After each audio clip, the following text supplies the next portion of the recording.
ባህር ዳር ዩኒቨርሲቲ ቴክኖሎጂ ተማሪ ያለው ህይወቴን የሚቀይር አንድ ወረቀት በእጄ ይገባል ብዬ አስቤ አላቅም ነበርም። የአቡነ ያሳይ 700 ዓመታት አደራ በጎርጎራ መንዳባ ገዳም ውስጥ በባዶ ብራና ላይ በደሜ የነቃው ያካርተም ዛሬ ወደ ተከዜ ጥልቅ ዋሻ መርቶኛል። የዘረድ እሸት ዲኤንኤ እና የአባመና ምስጢር ኢትዮጵያ ውስጥ ተደብቆ ያለው የጥንቱ የከዋክብት ቴክኖሎጂ እና የሙሴ በትር አንድ አይናቸው በጨረር የጠፋው የአባመና በተከዜ ዋሻ ውስጥ የነገሩኝ ምስጢር እንቅልፍ ይነሳል። የሙሴ በትር የባህር ማዶ ሳይንቲስቶች ሊያገኙት የሚመኙት ነገር ግን በኢትዮጵያ በረሃዎች ውስጥ የታሸገው አደገኛ የኒውክሌር መሳሪያ ምንድነው? አብራችሁን ስትቆዩ እነዚህን ታምራትና ድንቅ የሆነው የኔ የናውቲ እውነተኛ ገጠመኞችና ፍለጋዎችን አቀርብላችኋለሁ። ላይክ በማድረግ ፕሮግራማችንን ጀምሩትን። በዚሁ በኢየላ ሚካኤል አካባቢ ስውር ዋሻ ለመግባት ተነሳው። ሚስጥራዊው መንገድ መሪ አንድ ገበሬ መሳይ ነገር ግን እጅግ ረቂቅና ሚስጥር አዋቂ የሆነ ሰው በጎኔ ቆመና ወደ ውስጥ ለመግባት ተዘጋጅ ብሎኝ በጆሮዬ በኩል ነገረኝ። ከዛም የተወሰኑ የማላቃቸውን ጫካዎች ከወሰደኝ በኋላ መንገዱን ማወቅ የለብህም አእምሮ እንጂ አይን አያስፈልግህም አለኝ በሽኩሽኩታም። በጨለማ ውስጥ እኔና ውቴ መጓዝ ጀመርኩኝ። በድንጋያማውና እርጥበታማው የዋሻ ወለል ላይ ስራመድ የውሃ ጠብታዎች ድምፅ እንደ ጥንታዊ እሳት ቆጣሪ በጆሮ ያቃጭም ጀመረም። አይኔ ሲጋረድ ህሊና ይበራ። ይህ ጨለማ ወደኋላ ወደ 5 ዓመት በፊት መለሰኝ። ጊዜው ባህር ዳር ዩኒቨርሲቲ የቴክኖሎጂ ትምህርቴን የምከታተልበት ወቅት ነበረ። ከዕለታት አንድ ቀን ከዩኒቨርሲቲው ካፍቴሪያ ምሳ በልቼ ስወጣ አንድ በባዶ እግር የሚጓዝ የቆሎ ተማሪ መንገድ ይዘጋው። ገና ታዳጊ ነው። ምንም ሳይናገር አንዲት የታጠፈች ብራና የምትመስል ወረቀት በእጅ አስገብቶልኝ ዞር ሄደም። ልጁ ከካፍቴሪያው የሚተርፉ ምግቦችን ከሚወስዱ ተማሪዎች መካከል አንዱ እንደሆነም ጠርጥሬያለሁ። ደንግጬ ቀና አልኩም። ከዩኒቨርሲቲው አጥር ባሻገር አንድ ሰው ቆመዋል። የወይባ ስኬማና የገዳም ቀሚስ የለበሱ ፊታቸው በብርሃን የተመላ ይመስላሉ። ከቁሳያቸው አይን ላይን ስንገጣጠም ባንገታቸው ትርጉሙ ያልገባኝ ጥልቅ መልእክት እንኖር ሰጡኝና በቅጽበት ከአይኖቼ ተሰወሩ። በጊዜው አላወቅኩም እንጂ ይህ ጉዳይ ከአባመና ከታላቁ አባት ጋር የሚገናኝ ነበርም። ወረቀቱን ስከፍተው በግዕዝና በሂሳባዊ ቀመሮች ኮዶች የተጻፉ አንድ አረፍተ ነገር ብቻ ነበረም። የአቡነ ያሳይ ዘመንዳባ የ700 ዓመታትን አደራ ፈልገው የሚል ብቻም። ድግም ያነበብኩትም የአቡነ ያሳይ ዘመንዳባም የ700 ዓመታት የጠፋውን አደራ ፈልገው ነበርም። ይህ የያሳይ ተልእኮ እኔነቴን ቀየረው። እኔ ናውቴ መንገድ ውስጥ የገባሁት እስክል ድረስ አስገዳጅነት ሁኔታ ነበረም። የአቡነ ያሳይ ዘመንዳባ የ700 ዓመታትን አደራ ጠብቀው ፈልገው የተባልኩትም ያሳይ ተልእኮ እኔነቴን ቀይሮታል። ቴክኖሎጂን ከጥንታዊ ጥበብ ጋር ለማስተሳሰር ምርምር ጀመርኩ። ምስጢርና አደራ ለመፍታት በርካታ ነገሮችን አደረጉኝ። ከትምህርቴ እያቋረጥኩ እየሄድኩ በርካታ መንገዶችና አሉ የሚባሉ ቦታዎችን ለማሰስ ሞከርኩኝ። ነገር ግን ነገሮችን ላገኝበት የምችላቸው ፍንጮች ሙሉ በሙሉ የጠፉ ያክል ተሰማኝ። ነገር ግን አንድ ሰው አንድ መልእክትን ሰጠኝና መጨረሻ ዕድል እንደሆነም ገብቶኝ መሞከር ጀመርኩኝ። ይህንን ምስጢር ለመፍታት አሜሪካ ከሚገኙ ታዋቂው የታሪክና የብራና ተመራማሪ የቤተክርስቲያን ልጅ ቀሲስ ዶክተር ስማቸውን በዚህ ሚዲያ ላይ የማልጠራው አባት ጋር ተወያየን። ኢንክሪፕትድ ኢሜል መጻጻፍ ጀመርን። እኔ ቀሲስ ዶክተር አንድ ነገር ነገሩኝ። የምትፈልገው ኦሪጂናሉ መጽሐፍ ከሆነ ማንዳባ ላይ የለም። ኮዱን ወይም ካርታውን የያዙት ማህበረ ሥላሴ ገዳም ውስጥ የሚገኙ አንድ አረጋዊ አባት እንደሆኑ ከዓመታት በፊት ባደረኩት ምርምር ፍንጭ ሳላገኝ አልቀርም። ይህንን በሚስጥር ያዘው እውነታው እስኪገለጥ እሳቸው ካገኛቸው ምናልባት ፈልጋቸውም እንዲህ ነበር ያለኝ ቀሲስ ዶክተር። የምትፈልገው ኦሪጂናሉ መጽሐፍ ከሆነ ማንዳባ ላይ የለም። ኮዱን ወይም ካርታውን የያዙት ማህበረ ሥላሴ ገዳም ውስጥ የሚገኙ አንድ አረጋዊ አባት እንደሆኑ ከበርካታ ዓመታት ቀደም ብሎ በሰራሁት ምርምር ፍንጭ አግኝቻለሁ። ፈልጋቸው ነበር ያለኝ። የእሳቸውን ፍንጭ ይዤ ወደ ማህበረ ሥላሴ ተጓዝኩ። ማህበረ ሥላሴ ሱዳን ጠረፍ እጅግ ታምራዊና ታላላቅ ነገሮችን የሚፈጸሙበት ማህበረ ሥላሴ ጎዳም ለመጓዝ ተገድጃለሁ። በበርካታ ደጅ ጥናትና ሱባኤ በኋላ በማህበረ ሥላሴ እኔን የተባሉትን አባት ለማግኘት ቻልኩኝ። እኔን አባት ሳገኛቸው እንዲህ አሉ። አንተ ልጄ ናቡቴ ነህ አሉኝ። እኔ ከዚህ በፊት አላቃቸውም። ሰውየው እንዴት እንዳወቁኝና ስሜንስ ማን እንደነገራቸው ግራ በመጋባት አባቴ እኔን አሉቴ ነኝ ብዬ ጉልበታቸው ላይ ተደፍቼ ቡራኪያቸውን አገኘሁ። በመስቀላቸው አሳልመው ግንባሬን ሳም አድርገው አቀፉኝ። እጅግ ያረጁም አረጋዊ ድምጾቻቸው በጉሮሯቸው በኩል ሲያልፍ እየተንቀጠቀጡ በጆሮዬ በኩል ይገባሉ። እጆቻቸው ነገሮችን ለመያዝ ተስኗቸዋል። እጅግም እድሜያቸው የገፋም እድሜ ያልተቆጠረላቸው እጅግ አረጋዊና በእድሜ የጠኑ አባት እንደሆኑ አይቼም ሰምቼም አረጋገጡም። የሰው ልጅን የደም ስር የሚመስል በከዋክብት አቀማመጥ የተሳለ ካርታ ሰጡኝና ስጠብቅ ነበር ልጄ አሉኝ። ያ ካርታ ነው ዛሬ እዚህ የተከዜ ታላቅ ዋሻ ውስጥ አይኔ ተሸፍኖ እንድመጣ ያደረገኝ።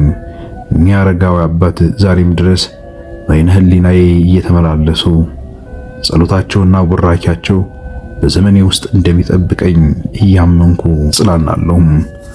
ከበርካታ ኪሎ ሜትሮች ጉዞት በኋላም አሁን አይኖች ተከፈቱ። አሁን ማየት ትችላለህ አለኝ መሪም። የኔ ጨርቅ ሲፈታ ቃል የማይገልጸው ታምር ፊቴ የተደቀነም። በግዙፉ ዋሻ መሃል በሺ የሚቆጠሩ ሰማያዊ ብርሃናት እንደ ከዋክብት ያበራሉ። በመሃል ላይ ንጉሥ ዛጉዌና አባምና ለዘመናት የጠበቋቸው የታቦተ ሚካኤል መንበር የራሱን ኳንተም ኃይል እንደሚረጭ ለመገንዘብ ሞከርኩኝ። አንዴ ይሞቃል፣ ደግሞ እንደገና ይቀዘቅዛል፣ እንደገና ይበርዳል። የተለያየ የአየር ጸባይ በተወሰኑ ደቂቃዎች ይቀያየራል። ይህ ምንድነው? ምን አይነት ታምር ነው ብዬ ለመጠየቅ አይኖችን ወደ ተጠያቂው ሰው አማትራለሁ። ከመንበሩ ጀርባ እዚያ ባህር ዳር ዩኒቨርሲቲ አጥር ላይ ያየዋቸው አባት አባመና የላኳቸው እኒያ ሰው ቆመዋል። አስታወስኳቸው። በመጨረሻ መጣ አሉኝ። አባመና ድምጻቸው በዋሻ ውስጥ እያስተጋባም የአቡነ ያሳይን ቅርስ የጎርጎራ ማንዳ አባን ካርታ ይዘ መጥተሃል ብዬ አምናለሁ ብሎ ፈገግ አሉ። ይህ ካርታ ወደ ሚካኤል ታቦት ብቻ ሳይሆን ወደ ራስ ማንነትም የመራኮር ነው ልጄ ናቡቴ ብሎ ፈገግ አሉ። አባምና ወደ እኔ የቀረቡና ሳይንሳዊ በሆነ መንገድ ሊገለጽ የሚችል ታላቅ ሚስጥር አወጉኝ። ርኩዛቸውን ይዘው ወደ እኔ እየተጠጉ እኔ የመጨረሻው የዘረ ደሸት አልጋ ወራሽ የሆኑት አባምና ጠጋሉና ዘረ ደሸት ማለት ዝም ብሎ የተረት የዘር ሐረግ አይደለም።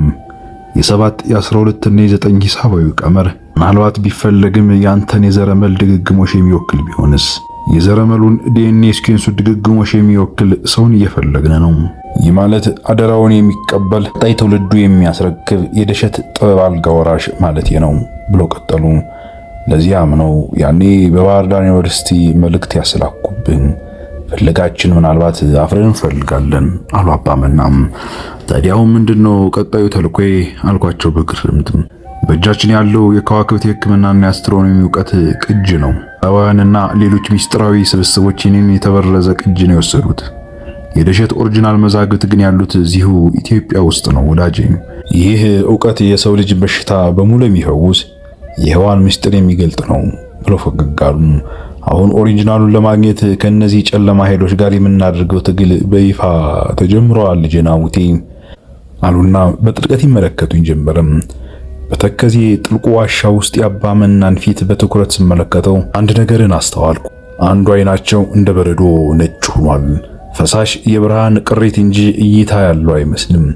አባመና ወደኔ ጠጋ ብለው ያስተዋልኩትን አይናቸውን እንዳስተዋልኩ ሲገባቸው ያንን የጠፋ አይናቸውን እያሳዩኝ እንዳሉ፣ ይህ አይኔ የጠፋው በጦርነት ወይም በበሽታ አይደለም። ይህ የሙሴ በትር የሚባለውን ታላቅ መሳሪያ ፍለጋ በሄድኩበት ወቅት የደረሰብኝ የጨረር ጉዳት ነው ልጄ ናቡቴ። እንዳንተ ለጋ ወጣት እያለሁ ታዳጊ እያለሁ ነበረም ይህንን የአባቶችን አደራ ይዤ ለበርካታ ዓመታት ስፈልግና በራሴና በሕይወቴ ላይ መከራን ሳበዛ የነበረው አሉ በፈገግታም። አባመና እንደሚሉኝ የሙሴ በትር ተራ እንጨት አይደለም። እሱ በውስጡ ዩራኒየም ላይክ አይዞቶፕስን የያዘ ነው አሉ። ቀጠሉና እጅግ የረቀቀና አደገኛ የሆነ ጥንታዊ ኃይል መሳሪያ ነው። ይህ በትር ከ3500 ዓመታት በፊት በባህርን የከፈለ ድንጋይም መጥቶ ውሃ ያወጣው ምስጢር የያዘው ኒውክሊየር ፊዥን የመፍጠር አቅም እንደሆነ ታቅ ይገባል። ዛሬ ይህ በትር በኢትዮጵያ ተራሮች ውስጥ በአንድ ልዩ ዋሻ ውስጥ በሊድ በተሸፈነ ሳጥን ውስጥ ተቀምጧል። ናቡቴ አደራዬን እየነገርኩ ነው። በልቦና መዝገብ ውስጥ እንድትይዘው እፈልጋለሁ። አባመና በወጣትነታቸው የማዕድን ካርታውን ተከትለው ወደ በትሩ መደበቂያ ሲቃረቡ በትሩ የሚረቀው ከፍተኛ የጋማ ጨረር ናቸውን ኮሮና ያቃጥሎታል። ይህ መሳሪያ የንጹህ በረከት ለክፎች ግን የሚበላ እሳት ነው አሉኝ። ቀጠሉም ደሸት ብለው ቀስ ብለው አነበቡት። ዲኤስኤችቲ ስማዊ ቁጥራዊና ቀመራዊ ትንታኔ። አባመና በዋሻው ግድግዳ ላይ 4 ሆሄያትን በብርሃን ጻፉ። ደሸት ይህ ስም ዝም ብሎ ስያሜ ሳይሆን የኢትዮጵያ የጥንት ሳይንቲስቶች የሰው ልጅን አፈጣጠር የገለጹበት ቀመር ነው ብለው ቀጠሉ። ደ አሉና ዲ ደቂቅ ማይክሮ ኦር አቶሚክ ቁጥራዊ እሴቱ 4 ነው። ይህም በሰው ልጅ ዲኤንኤ ውስጥ ያሉትን 4 የኒውክሊዮታይድ መሰረቶች ኤ፣ ሲ፣ ጂ እና ቲን ይወክላል አሉ። አባመና የሚያውቁ እጅግም የተመራመሩና በዓለም ታላላቅ ዩኒቨርሲቲዎች የተማሩ እንደሆኑ ነግረውኛል። ሸ ብለው ቀጠሉ። የደሸት ሁለተኛው ፊደል ሸክላም ዘክላይ ሲንተሲስ ቁጥራቸው እሴቶች 300 ነው። ይህም የሰው ልጅ አካል ከመሬት ንጥረ ነገሮች ሚነራሎች ጋር ያለውን 300 አይነት የኬሚካል ትስስሮች የሚያሳይ ነው። አቡቴ ሶስተኛው ት ነው።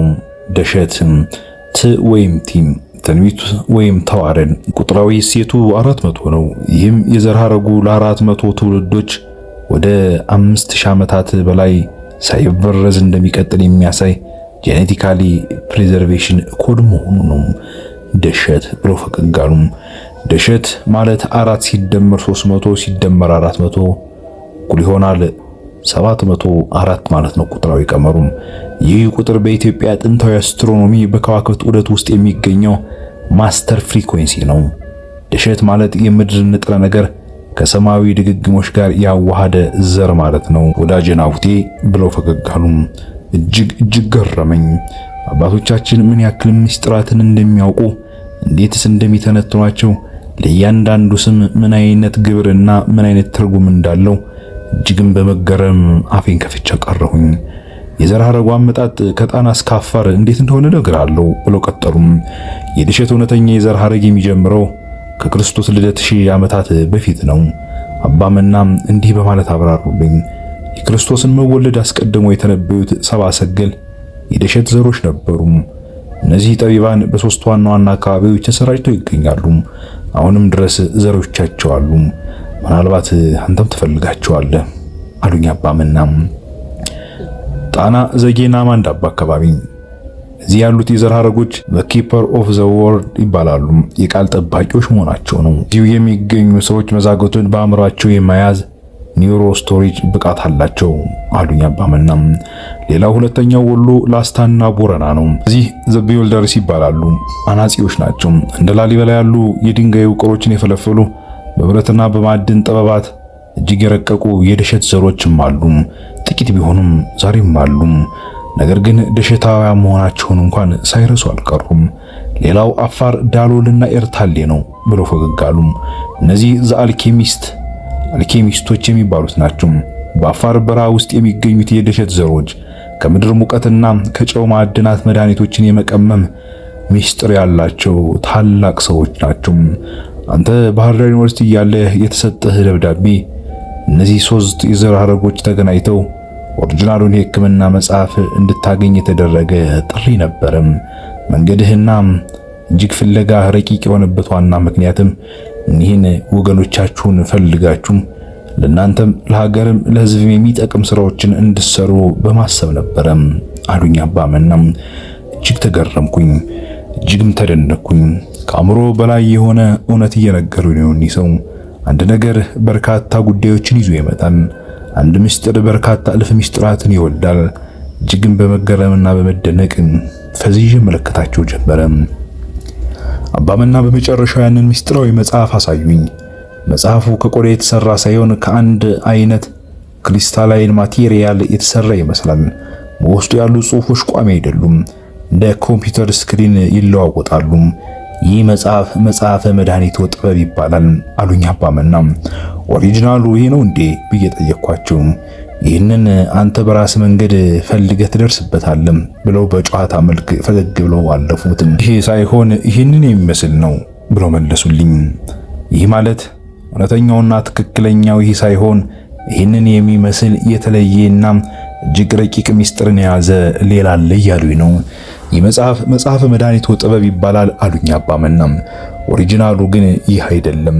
ይህ እንደ ጥቂት ማሳያ ሆኖ በጥንት አባቶቻችን መዛግብት ሆኖ የተዘጋጀ እንጂ ዋናው አለመሆኑን አስረዱኝ።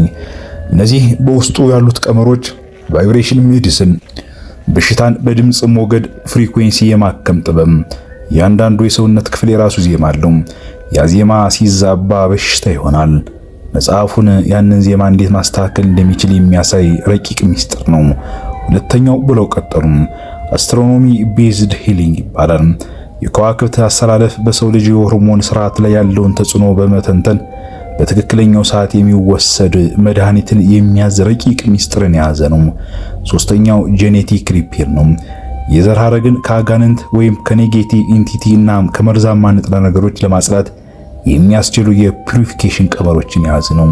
በመሰረታዊነት ይህንን የሚመስለውን እጅግ ረቂቅና ምስጢራዊ የሆነ ለእናንተም ለሀገርም ለሕዝብም የሚበጅ ይህንን የሚመስል ታላቁ መጽሐፍ ነው ፈልጋችሁ ብታገኙት አሉኝ። ነገር ግን አሉ አባ መና ድምጻቸው ዝቅ አድርገው ይህን መጽሐፍ ለመክፈት የሙሴን በትር ማግኘት ደግሞ ይገባቸዋል።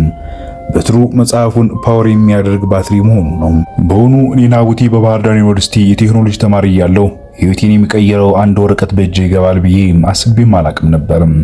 አቡነ ያሳይ የ700 ዓመታት አደራ በጎርጎራ መንዳባ ገዳም ውስጥ በባዶ ብራና ላይ በደሜ የነቃን ያ ካርታ ዛሬ ወደ ተከዜ ጥልቅ ዋሻ በርቶኛል። የዘረደሽት ዲኤንኤ እና የአባ መና ምስጢር የኢትዮጵያ ውስጥ ተደብቆ ያለው የጥንቱ የከዋክብት ቴክኖሎጂና የሙሴ በትርን እየፈለግኩ እገኛለሁ።